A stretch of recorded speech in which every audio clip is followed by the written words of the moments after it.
يا حبيب التوابين يا حبيب التوابين يا أمان الخائفين يا رجاء المنقطعين سبحانك ما عبدناك حق عبادتك ولا شكرناك حق شكرك ولا قدرناك حق قدرك۔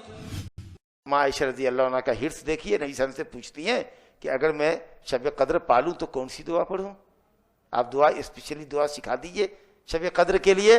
تو آپ نے فرمایا کہ شب قدر جب پاؤ تو یہ دعا کہو، اللہم انک عفو تحب العفو فاعف عنی۔ ترمذی کی روایت ہے، اے اللہ تو عفو ہے، بڑا معاف کرنے والا ہے، تجاوز کرنے والا ہے، اپنے بندوں کے گناہوں کو معاف کرنے والا ہے۔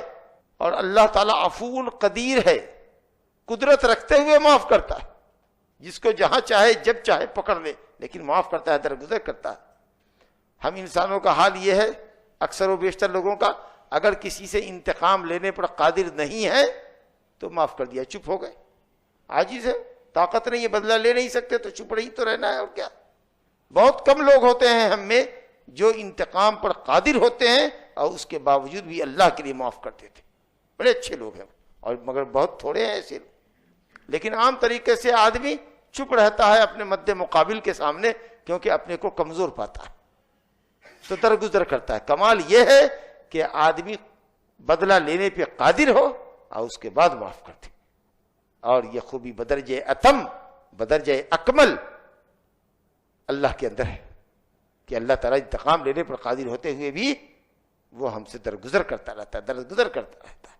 عفو غفور، بڑا بخشنے والا ہے، بڑا معاف کرنے والا ہے۔ اور ترغیب ہے، ہمیں بھی ترغیب ہے، خذ العفو، معاف کر دیا کرو لوگوں کو۔ تو معافی کو اللہ پسند کرتا ہے، معاف کرنے والے بندوں کو پسند کرتا ہے۔ اس لیے یہ معافی کی رات ہے، گناہوں سے بخشش کی رات ہے، اس لیے اس رات کے لیے مناسب یہ ہوا کہ یہ دعا کی جائے کہ اللہ تو بڑا بخشنے والا ہے، بڑا معاف کرنے والا ہے، فاعف عنی، معافی کو پسند کرتا ہے، فاعف عنی، مجھے معاف کر دے۔